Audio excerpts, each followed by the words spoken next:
సికింద్రాబాద్ ఎంపీగా Kishan Reddy super victory సాధించడంపై సంతోషం వ్యక్తం చేశారు ఆయన కుటుంబ సభ్యులు. అఖండ విజయాన్ని కట్టబెట్టిన సికింద్రాబాద్ ఓటర్లకు కిషన్ రెడ్డి కుటుంబ సభ్యులు ధన్యవాదాలు తెలిపారు. తమ తండ్రి విజయం సికింద్రాబాద్ ప్రజల విజయంగా అభివర్ణించారు కిషన్ రెడ్డి కుమారుడు, కుమార్తె. అసలు నాకు మాటల్లో చెప్పడానికి అవ్వట్లేదు. ప్రజలంతా చూసి 5 సంవత్సరాలు చూశారు మా నాన్న ఎంత కష్టపడ్డారో. ఆ డెవలప్మెంట్ అంతా చూసి ఇప్పుడు మళ్ళీ నమ్మకంతో మళ్ళీ బీజేపీ అభ్యర్థి సికింద్రాబాద్ పార్లమెంటరీ కాన్స్టిట్యున్సీస్లో మళ్ళీ ఎన్నికించారు. కాబట్టి నేను చాలా ఆనందపడుతున్నాను.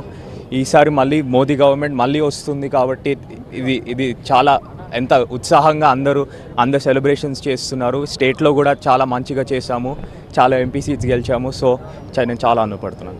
5 సంవత్సరాలు చూస్తున్నారు ఎంత పని చేశారు నాన్న. ప్రజల్లోనే బతికారు, ప్రజల కోసమే బతికారు. ప్రజలకి ఓటర్లందరికీ నాన్నని ఎన్నుకున్నందుకు thank you so much.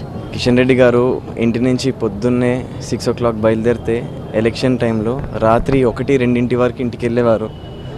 Just 4-3 గంటల నిద్రతోనే ఇన్ని రోజులు పనిచేసి ఆయన కష్టంతో ఈరోజు ఈ విజయం సాధించుకున్నారు.